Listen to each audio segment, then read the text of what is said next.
History of agriculture को हम 3 classes में बांटते हैं।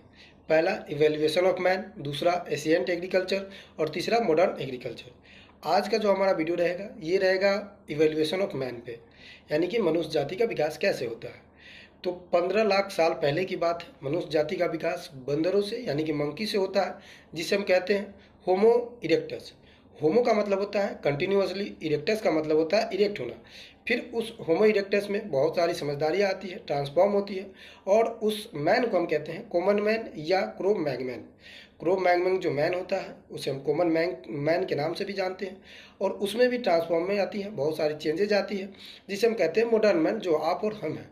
मॉडर्न मैन के पास काफ़ी इंटेलिजेंसी होती है, किसी चीज़ को समझने का, लर्निंग करने का कैपेसिटी ज़्यादा होता है। इसलिए हम इसे साइंटिफिकली अगर हम बात करें तो होमो सेपियंस कहते हैं।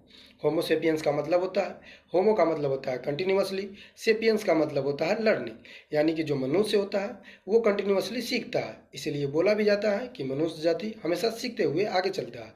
सबसे पहले अगर हम बात करें कि मॉडर्न मैन सबसे पहला अर्थ पे कहाँ पे दिखा हुआ था, तो अफ्रीका के एक छोटे से पार्ट में, यानी कि 35 साल पहले की बात है, 3500 साल पहले की बात है। अफ्रीका के एक छोटे से पार्ट में मॉडर्न मैन को सबसे पहले देखा हुआ था। उसके बाद आता है हमारा एशियंट एग्रीकल्चर। एशियंट एग्रीकल्चर में हम एग्रीकल्चर कैसे इवेल्युएट हुआ उसके बारे में समझेंगे। तो ये कल के वीडियो में हम आपको बताएंगे कि एशियंट ऑफ एग्रीकल्चर क्या होता है। ऐसे ऐसे फैक्ट जानने के लिए आप हमारे चैनल के साथ जुड़ सकते हैं। धन्यवाद।